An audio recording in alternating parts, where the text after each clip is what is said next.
Welcome to BWI Live. I'm Thomas Frank Carr. Normally on Fridays before a game, I'm giving you my 5 things. We're doing the Friday 5 that you need to watch for, but we need to catch up with some old friends. Dave Eckert, former Blue White Illustrated Live member, way back when it was a very different show. He covers Ole Miss, so we would be terribly derelict in our duty if we didn't have Dave to get back on and catch up and talk about some football. So, Dave, welcome back to the show. Good to see you.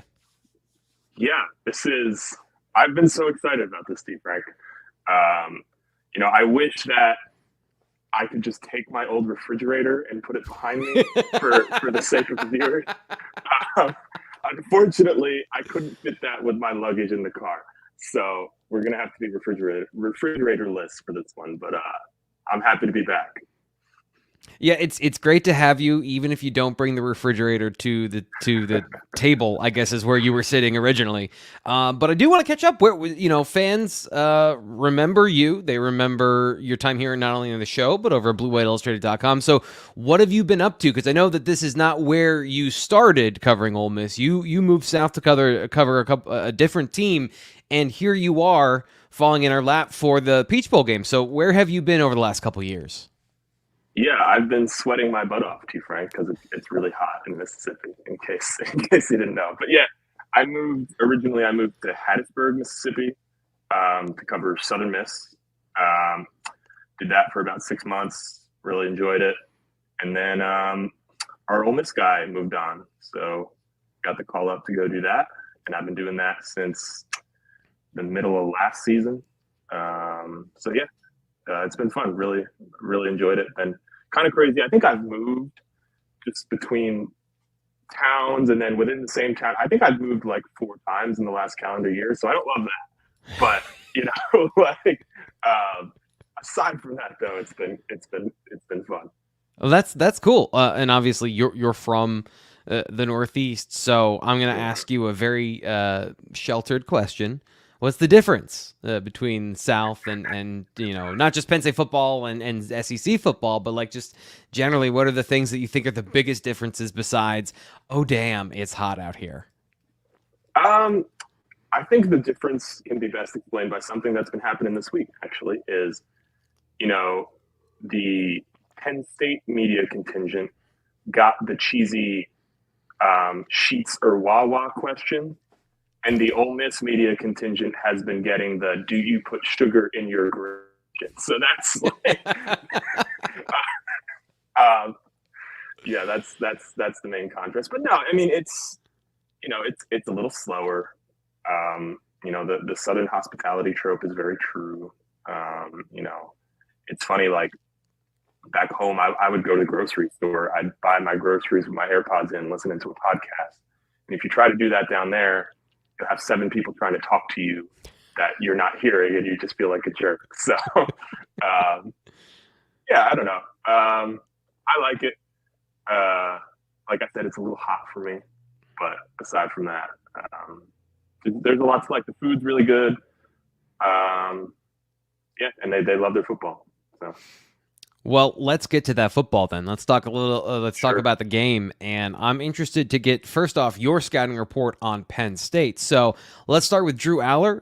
There's divided opinion, as you might imagine, about a football player, but in generally the season that Drew Aller had. What are your impressions of him from this past season, and kind of getting a little bit reintegrated into the Penn State beat this past week?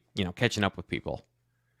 Yeah, definitely. I mean, look, full disclosure, I watched maybe 90 minutes of Penn State football this regular season. So putting that out there. But yeah, I think, just seemed like very game managery from Drew this season. I'm just looking at the numbers and talking to some folks, and it sounds like that wasn't the intent based on the staff decisions that have been made.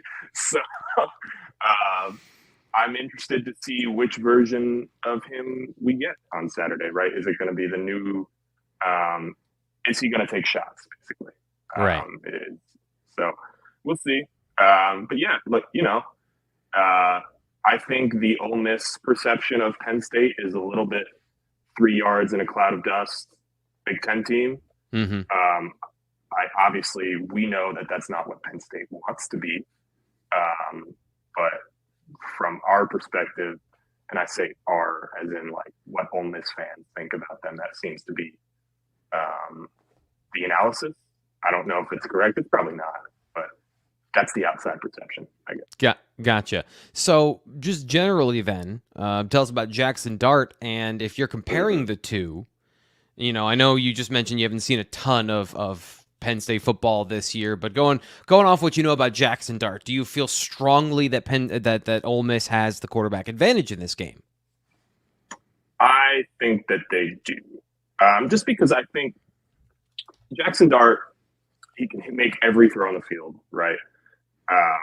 He has the arm, and he gives you the dual threat aspect as well, which hasn't necessarily translated into a lot of rushing yards for them this year. But what it does do is it's kind of an equalizer against opposing pass rushes. And Ole Miss does not have a very good offensive line. So that aspect has been very important. Look, they've been asked to do different things, undoubtedly. And I think without question, Jaxson Dart has the better weapons at his disposal. I know that's been a big topic of conversation for y'all, but yeah, I just think first y'all just slipping it in there. Yeah, I do say I'm sorry. I'm so Don't sorry. Be. It's charming. It genuinely is charming coming out of your face. But continue. I interrupted. I have to say it, and I've taught myself to say it because if you don't say it, then you're immediately an outsider. But anyway, I just think I think production-wise, Dart's had the better year. I think situation-wise, Dart's in a better spot. So yeah, I do think Ole Miss has the quarterback advantage. That kind of leads me into, and I agree with a lot of the things you mentioned about having the superior weapons around him, especially. And I've been thinking about this, watching film of this team over the last couple of weeks. Do you see any parallels between Trace McSorley-led Penn State teams and this Ole Miss offense specifically? Because even down to, Jaxson Dart can, as you said, make all the throws. And I agree with you. I think his best throw actually is some of the stuff downfield. But my God, does it look like he's putting his whole soul into some of those passes.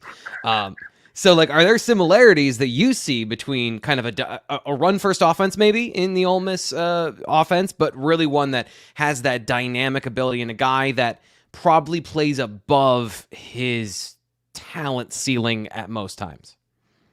I actually made that exact comparison.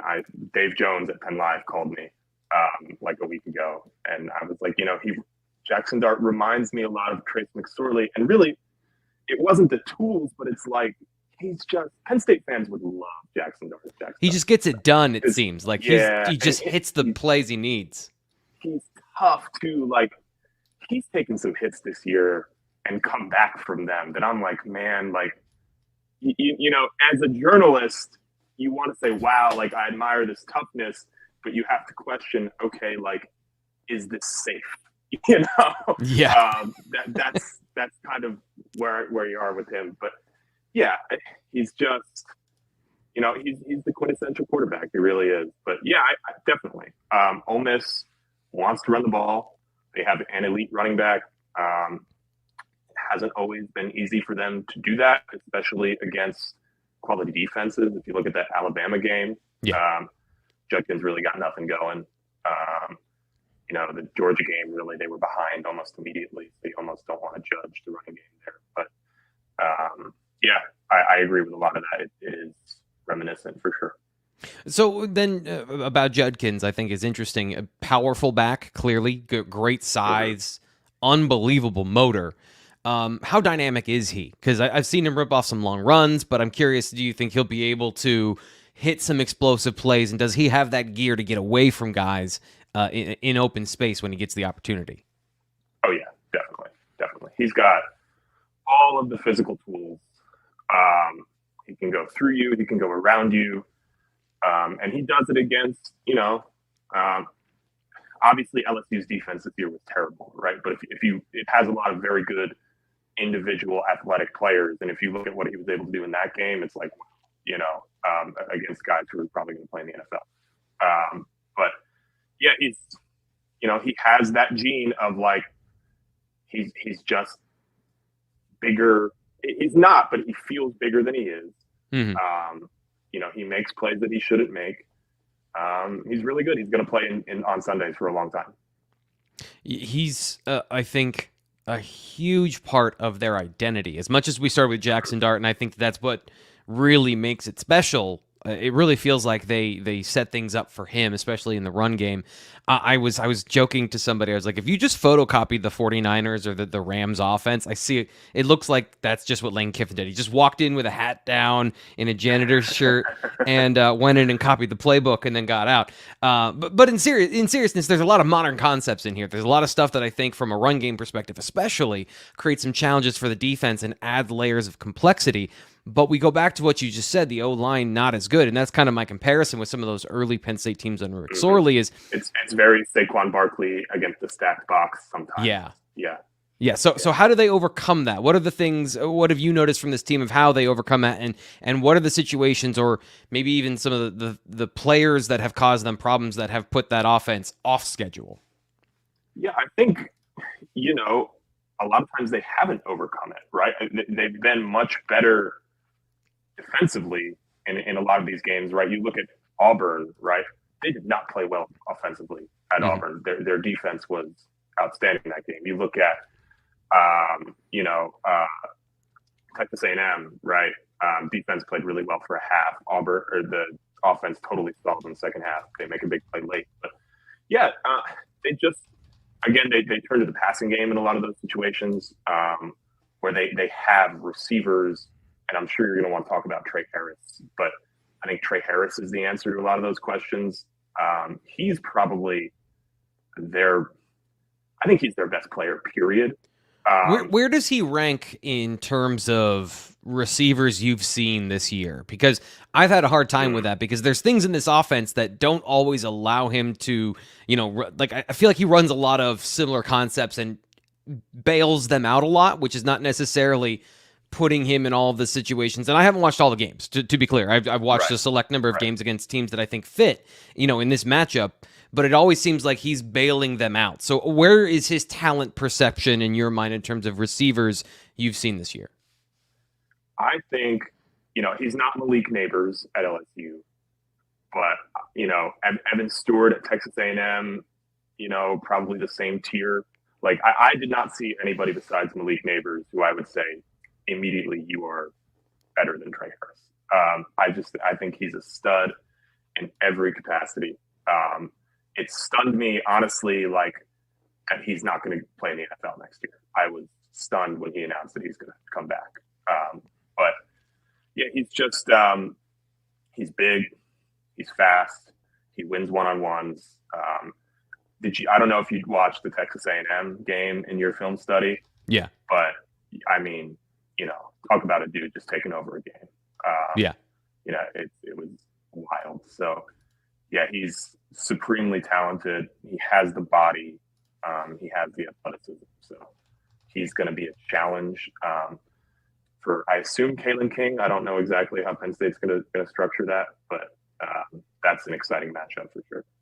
Yeah, I think that's the turning point for me watching this game is Penn State's, Chop Robinson not playing in the game, but they're deep up front, and they've got Curtis Jacobs is clearly interested in playing in this football game. So a lot of the guys that you might think are going to the NFL, they are participating. The one area is at corner, and Trey Harris, I think, that's why I want to know, Marvin Harrison Jr. caused Penn State problems that they couldn't solve.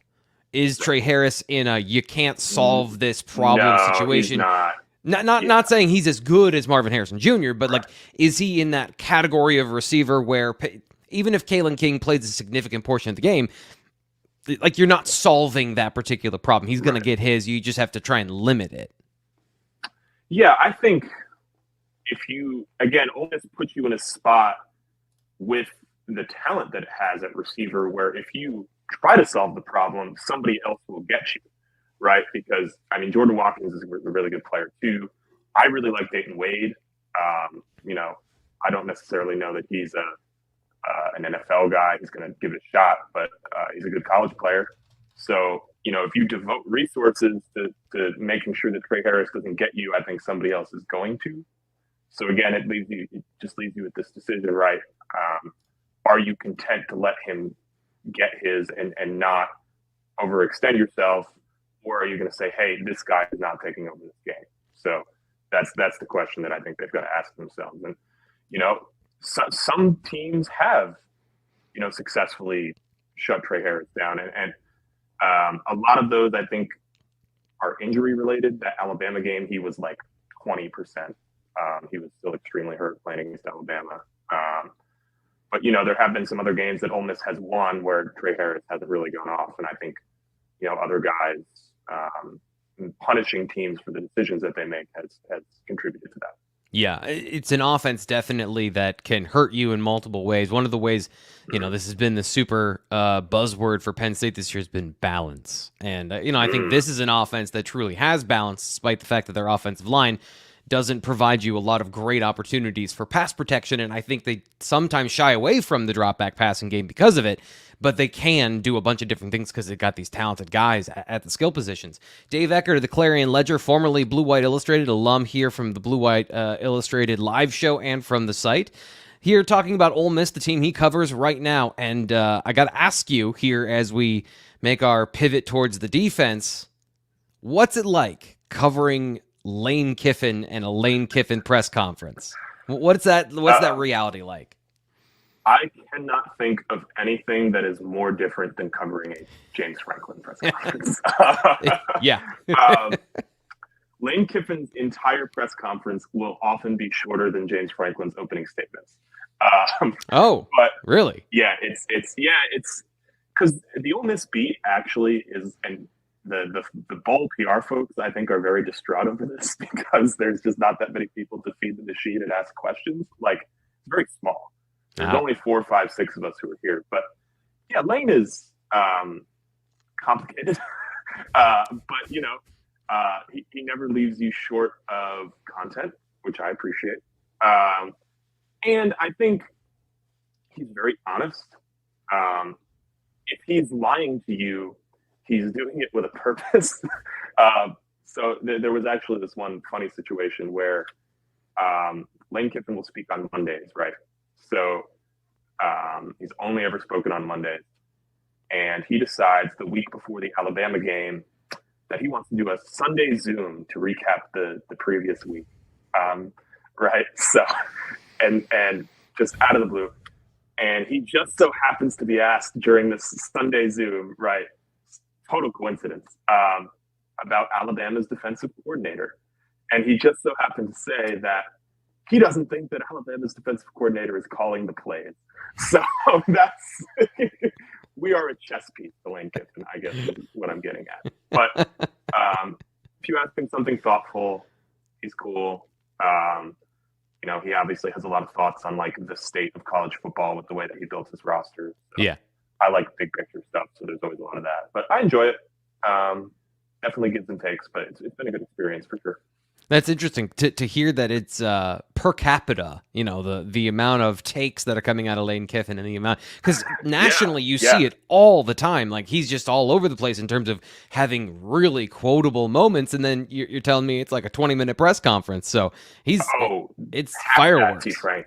Yeah. Wow. Yeah. It's, I would say more often than not, he's under 10. Yeah. So yeah, he gets it off, man. Like he doesn't waste time, but yeah. What do you think of his coaching style? Getting away from some of the PR stuff and the big picture stuff, which I agree. And I kind of agree with some of the things he says. I think he's got an honest perspective on all of these things. But from a coaching perspective, what have you gotten to know about Lane Kiffen as a leader of the organization?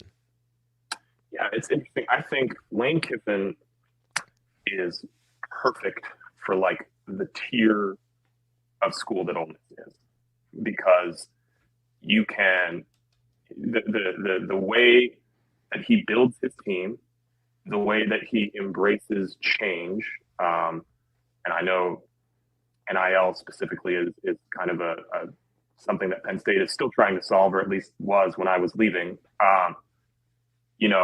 He's quick to exploit things that can help Ole Miss compete at a higher level than Ole Miss historically competes at. Right? Like, I don't think Ole Miss is where it is. In fact, they're just not where they are without having one of the best NIL structures in college athletics. And that's driven by Lane Kiffen, make no mistake. They're not where they are without using the transfer portal as free agency. So yeah, it's that aspect of him is very it's rewarding to cover because it's just different. But X's and O's, I'm sure you can probably speak better about an X's and O's. Obviously, it's very modern. It's exciting, which I think matters in the Ole Miss market.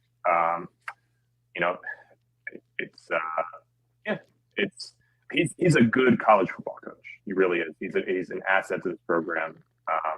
The job that he's done here has been unbelievable, right? I think they've had 3 10-win seasons since 1970. He just got his second in 4 years. So. Yeah, that's impressive. And Walter Nolan, number 1 transfer portal player committing to Ole Miss, I think is no coincidence in that answer you just gave about having NIL in order and having everything, as you mentioned, the advantages you're trying to get. There's a huge one right there for you to be able to pull a guy like Walter Nolan at a position like defensive tackle, which again is the position everyone's trying to predict when it comes to recruiting. Offensive linemen and tackles, some of the defensive tackles, some of the hardest positions really to predict what they're going to be at the next level, and to get one in the portal that seemingly has as much talent as Walter Nolan does, I think is a perfect underscore to what you were talking about there. But he won't be playing on Saturday. We'll want to talk about the defensive players that will be playing, and I think he goes into what Ole Miss does up front, Tell us about the defensive line and what you've seen from them this year and your assessment of really that part of the defense to start. Yeah, so the biggest asset that Ole Miss has on defense is not any particular player, it's depth. They have, especially with their front 6, a 2 deep full of very similar tier players who they rotate through. Like, you will see essentially hockey line changes on the defensive line. Yeah. Consistently. And that's been something that Pete Golding brought in, first-year defensive coordinator. That's worked, right? They don't have, in my opinion, a ton of NFL athleticism on their defense, but the defense is full of, like, there's a lot of group of 5 transfers on this defense, who they've brought in to fit into the specific slots. Tyjon Anthony, John Saunders Jr. That's worked for them. But yeah, it's they've been playing against more athletic offenses just about all year, and they've done pretty well.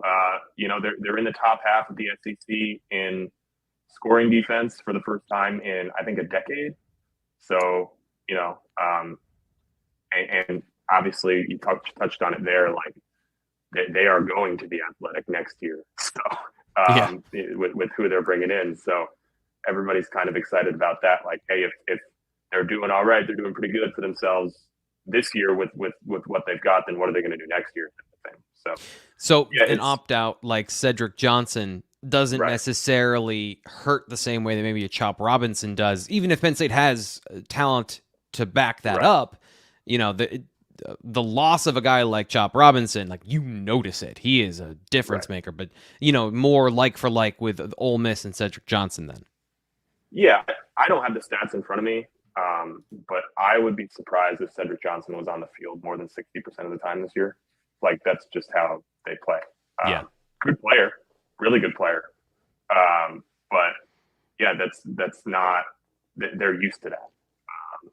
They're able to rotate. And actually, I think that creates a really interesting opportunity. The most athletic player probably on the roster is Centurion Perkins, 5-star freshman. Labeled as a linebacker, they've been using him mostly as like an edge type of thing. Yeah, So, don't get me you started know, on this defense.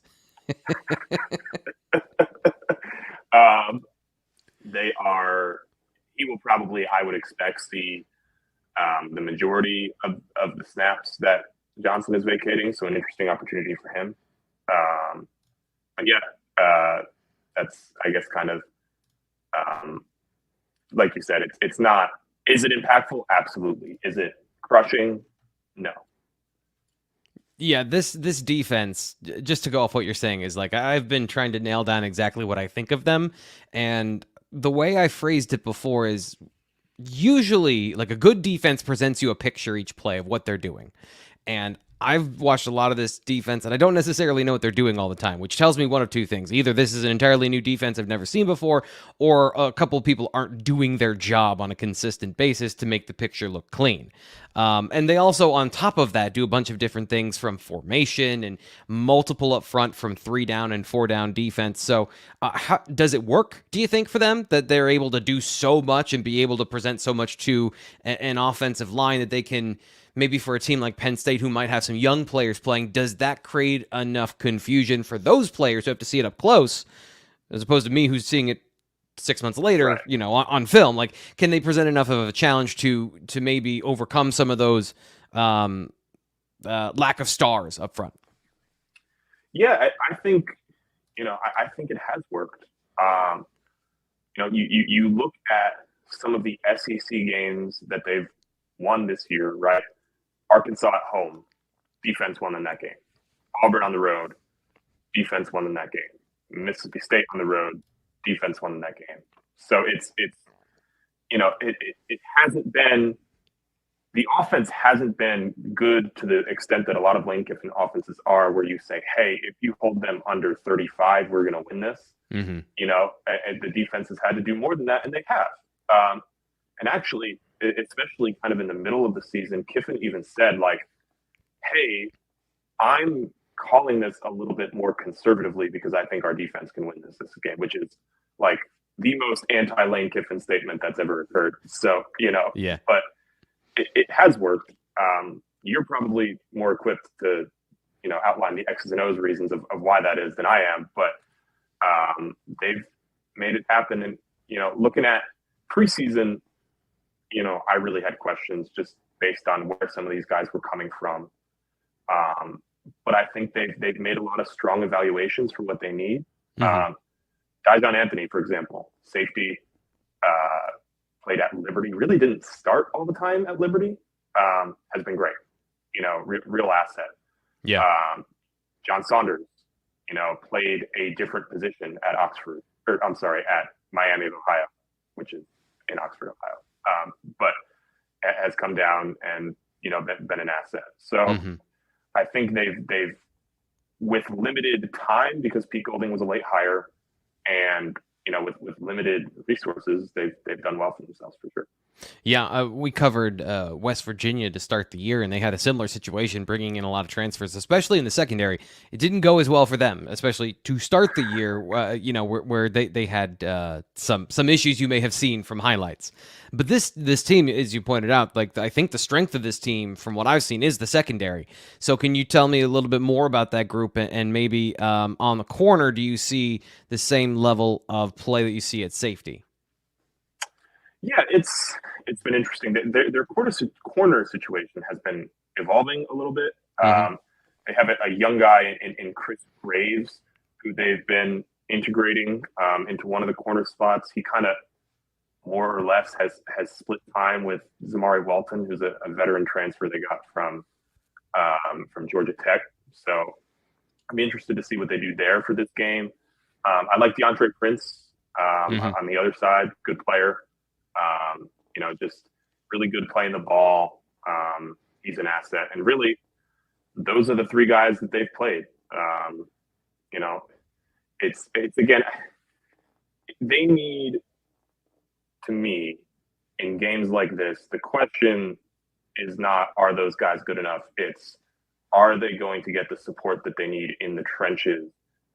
Make sure that, for example, Carson Beck isn't standing in the pocket untouched for like 15 seconds, like right. he did at Georgia, right? So yeah. They need to win at the point of attack, And I think they're good enough in the secondary to, if they do that with relative consistency, they'll be fine.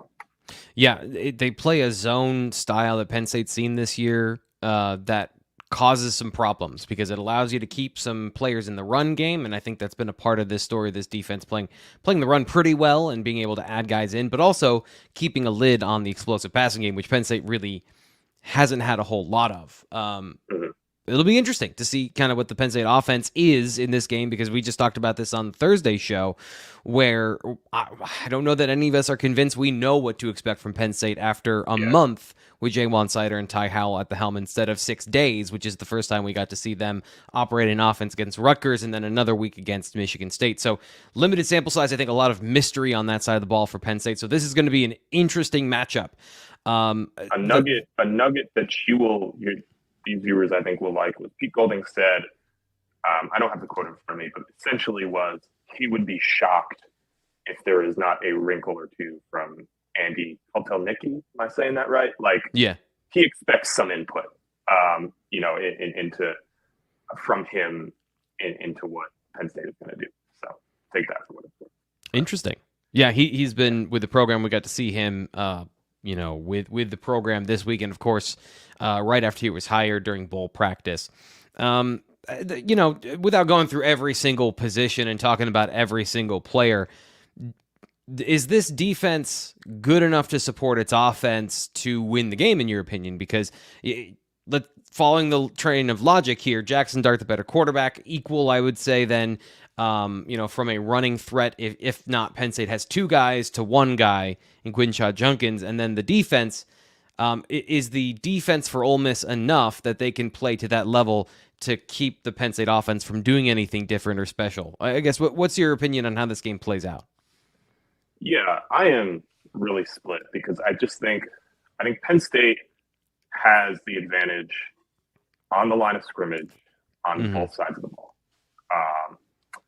And I think Ole Miss has the advantage in a lot of the other places.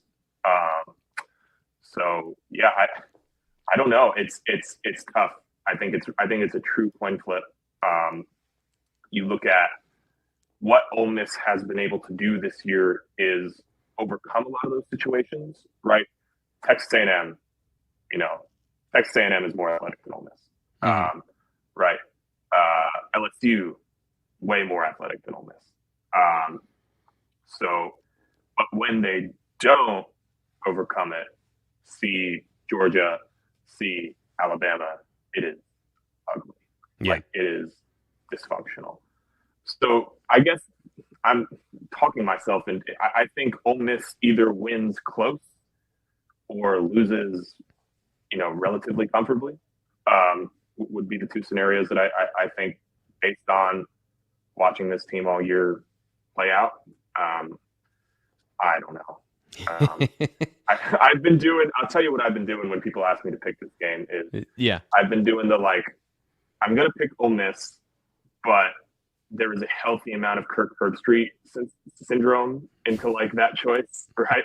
I will not be the Penn State alum that picks Penn State to win this game that I think is a coin flip, Yeah. Fair enough. But, I think it's like I said, I think it's a coin flip. I've been on the side of Penn State winning this game, just based on what you said. I think is the most important thing is Penn State is better in the trenches on both sides. So I'm not going to give my analysis for the 3rd straight show. You can check that out on the Thursday show or the Wednesday show. But generally, I think that's really important. And then it's going to come down to Trey Harris, not specifically him, but that idea of, is the passing attack enough that they can keep Ole Miss in the game and balance so that Penn State can't take away Quinshon Judkins and put him in a box? Because if they do, there is an easy path here for Penn State to stop the run, put those tackles in a bad situation, and then you neutralize Trey Harris as best you can by putting Jaxson Dart on the run or on his butt, in the pocket. So that's an easy path. But then, of course, Trey Harris can also win immediately and dominate and, spread the ball around. And Lane Kiffen could have a bunch of different things for the Penn State defense they haven't seen this year. So I agree with you. It's I've changed my total 3 separate times this week. I've changed the score 3 times, including once within 20 minutes, because the official score, I changed it and then talked about it differently on the show. So I'm all over the place. Yeah, I think that's probably like the 6th or 7th prediction that I've been asked for. And at the beginning, I was like, I was picking Ole Miss because I thought more Penn State guys would opt out than yeah. Did. But and then it's just, I got to this place where I'm just like, I'm caught in between. And look, if I get anything out of this week, I will not be called a Penn State homer, to be frank. It's important that you ingratiate yourself to your new community. I will not allow that to happen. So last question. I am curious. Dayton Wade had some conversation about he was going to go to the NFL. The one opt-out in Cedric Johnson. What is it? I guess, why haven't there been more opt-outs? Do you have your finger on why this team has been staying together and why Trey Harris is coming back next year? I think, well, obviously, I know for a fact with Trey Harris, the Ole Miss collective, has made it a priority with certain players that, hey, we're gonna make it worth your while to come back. But I just think that the majority, when it comes to the draft opt-outs, I think the majority of this team's draftable talent is underclassmen right now. Okay. So I think that's why that's happening.